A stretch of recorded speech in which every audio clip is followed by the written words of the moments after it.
Live from downtown Detroit, home of WDIV and Click on Detroit, Local 4 News at 5 starts now. The case count may still be on the rise, but there are signs of hope. Tonight, we take you inside the numbers to take a closer look at how Michigan is battling back against COVID-19. Nick? The FBI raiding a medical spa here in Shelby Township connected to COVID-19. What were they looking for?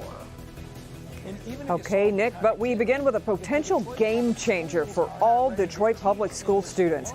50,000 free laptop tablets to help bridge the digital divide and help make remote learning work. And those tablets aren't the only thing students are getting either. Much more on that coming up here in just a moment at 5. That's right. But first, let's begin with the cases. Today, there are 1,325 new cases reported statewide. That's up from yesterday's number of 999. And sadly, the number of deaths has risen as well, with 164 reported in the past 24 hours. Our top story at this hour, that massive announcement involving Detroit Public Schools. And it is huge. We told you about it just moments ago. 50,000 laptops will be going to students to help with remote learning. And that's not all. Larry Spruill is live tonight. Larry, they're getting free internet service as well. Yeah, Kimberly and Devin, this is huge news for thousands of students within Detroit Public Schools. They will get a laptop and free internet access to do their homework while they're out of school. This is something they have been asking for. It's all good news worth $23 million. Thursday, several businesses and organizations like DTE Energy, Detroit Public Schools, Kellogg Foundation, Quicken Loans, the City of Detroit, General Motors, and the Skillman Foundation all partnered up to draft up a plan to provide all 51,000 students a laptop and internet access for 6 months. This is just an exciting morning time for our students. To be able to stand here and say that the business community and our nonprofit community immediately stepped up to fill a gap that has been ongoing in our community. Superintendent Nikolai Vitti says that gap is a digital divide throughout Detroit Public Schools. While students are home during this COVID-19 crisis, Dr. Vitti says 90% of the 51,000 Detroit students can't keep up with their homework assignments online because they simply can't afford the equipment or internet. Only about 10 to 20% of our families have consistently been able to access a device and or internet access at home. That's something Melissa Redmond knows personally. Her child goes to Paul Robeson Malcolm X Academy. This has been a challenge for our kids. I'm grateful that this has been able to come along because I feel that no child will be left behind at all. And Vitti says this plan will simply give all students a fighting chance. A fighting chance indeed. Now the students will get the laptops and free internet starting in June, and it will cost the families nothing. We're live outside Castech tonight. Larry Spruill, Local 4.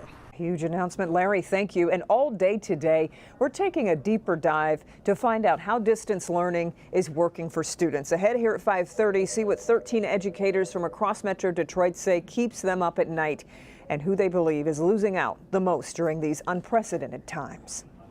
Meanwhile, tonight, billionaire and philanthropist Bill Gates is weighing in on the coronavirus pandemic. He's answering one of our questions about why the virus is hitting communities like Detroit so disproportionately hard. Well, I think we need to understand, is it the exposure because of being on the bus and their job types? And if so, how do we change that? Is it comorbidities like blood pressure that is driving this? So we need medical tools that help deal with that.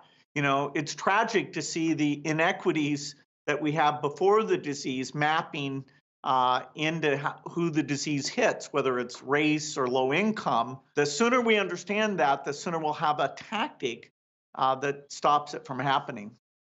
That interview, part of a conversation between NBC's Savannah Guthrie and Bill Gates. You'll hear more of their discussion on NBC Nightly News coming up at 6:30.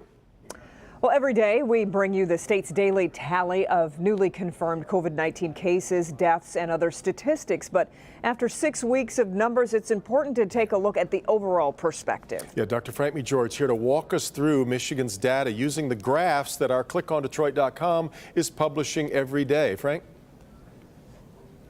Yeah, Devin and Kimberly, you know, the state has been consistent about sharing the cumulative numbers, but personally, I'm a visual person, and seeing it over time in graphs really helps tell a story about the information in a way that numbers alone can't do. So let's take a look at the graphs that are on our website. The story starts with this graph on March 10th. That's when the first 2 cases of COVID-19 were announced. But another graph gives you another piece of the story. This shows the number of tests being done each day. You can see that until March 15th, hardly any tests were being done. It wasn't until March 17th that testing picked up, and not really until March 20th that testing was really getting up to speed. Shortly after that, you can see the cases begin to climb. And you can see after March 25th, when thousands of tests were being done every day, cases skyrocketed. Now, looking at the slope of the cases, you can see it's gradually leveling off from its steepest increases. This graph shows it even more clearly as the number of daily new cases is generally decreasing. The graph also shows something else I've talked about. When you click on the Daily New Deaths tab, you can see that the peak of the curve is shifted by about 2 weeks. That's because death generally doesn't occur immediately after diagnosis. Now, this is another graph that's really important. It shows the distribution of cases by age, and you can see they peak in middle age, but when you click on deaths, it is clear as day that deaths seriously increase with age. Now, I want to end on a heat map of the state that shows where the highest concentration of cases is.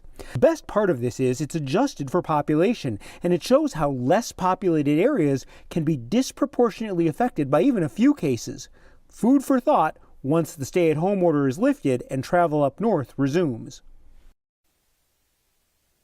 Now, all those interactive graphs and more are available on clickondetroit.com under COVID-19 data, and I really encourage you to have a look at them. The web team, well, they've done a really awesome job of bringing that information to life. Back to you. It really does, because those numbers can really blur if we can't put them into some kind of context every day. So, right. All right, Doc.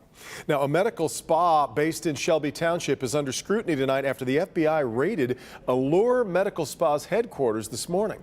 We're told it's related to something being marketed as a treatment for coronavirus. Nick Monticelli was there as the raid was happening.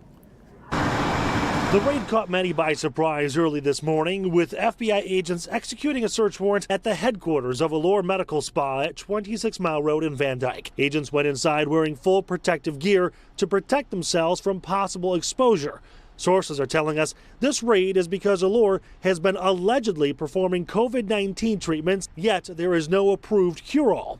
On Allure's Facebook page, a post dated April 18th says, "At Allure Medical, we have been using intravenous vitamin C therapy to treat COVID-19 in non-hospitalized patients with great results." The post then points to a treatment study, which many exist, to see if vitamin C can help. Some workers here believe this is a misunderstanding, saying the vitamin C is meant to help prevent or shorten the duration. In fact, Dr. Charles Mokes, who owns Allure Medical Spa, did a Facebook Live video giving the IV vitamin C treatment for free to a Detroit cop. In the video, he says, quote, "What I'm finding in practice, I treat a lot of COVID patients, is that if we catch people early, get them on intravenous vitamin C, they turn around really fast. But these federal agents feel differently, investigating the procedures and how they're being marketed." So the FBI can't officially confirm any of this on the record just yet, but they did allude to the fact that there would be much more coming in the days to come. Stay tuned to see what they have found and what else they're looking into. In Shelby Township, Nick Monticelli, Local 4. Wow. All right, Nick. House members are voting on a nearly $500 billion emergency aid package as the new unemployment numbers highlight the economic devastation the crisis is having on us. Alice Barr in Washington tonight as the bill is expected to be approved. Good evening, Alice. Good evening. The funding deal was hammered out earlier this week, and President Trump has already said he'll sign off on it. But House members still had to travel back to Washington to vote in person, entering the Capitol with some jarring signs of the times. A sobering sight on the House floor today. Lawmakers in masks and gloves rotating through in groups to vote on nearly $500 billion in emergency aid. For some, a deeply personal vote.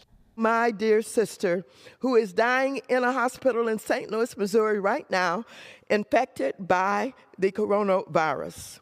The latest coronavirus relief bill includes more than $300 billion to replenish the Small Business Paycheck Protection Program, plus $75 billion for hospitals and $25 billion for testing. Finally, help is on the way. The lifeline from Washington coming as new unemployment numbers out today show another gut punch to the economy. 4.4 million Americans filed first-time jobless claims last week, bringing the 5-week total to more than 26 million new claims since the crisis began. The latest funding bill does not include money for cash-strapped state and local governments that are fighting the virus and fighting to pay their employees at the same time. We could be looking at teachers, police, and firefighters being laid off as well. Senate Majority Leader Mitch McConnell saying he's in favor of letting states file for bankruptcy protections. There's no good reason for it not to be available. New York's governor declaring the bankruptcy idea politically motivated and reckless. You want to see that market fall through the cellar? Let New York State declare bankruptcy. A worrying prognosis for the health of the economy, made more uncertain by fears coronavirus will come back in a second wave later this year. There's already talk of the next funding bill that the White House says could include money for infrastructure and a payroll tax cut.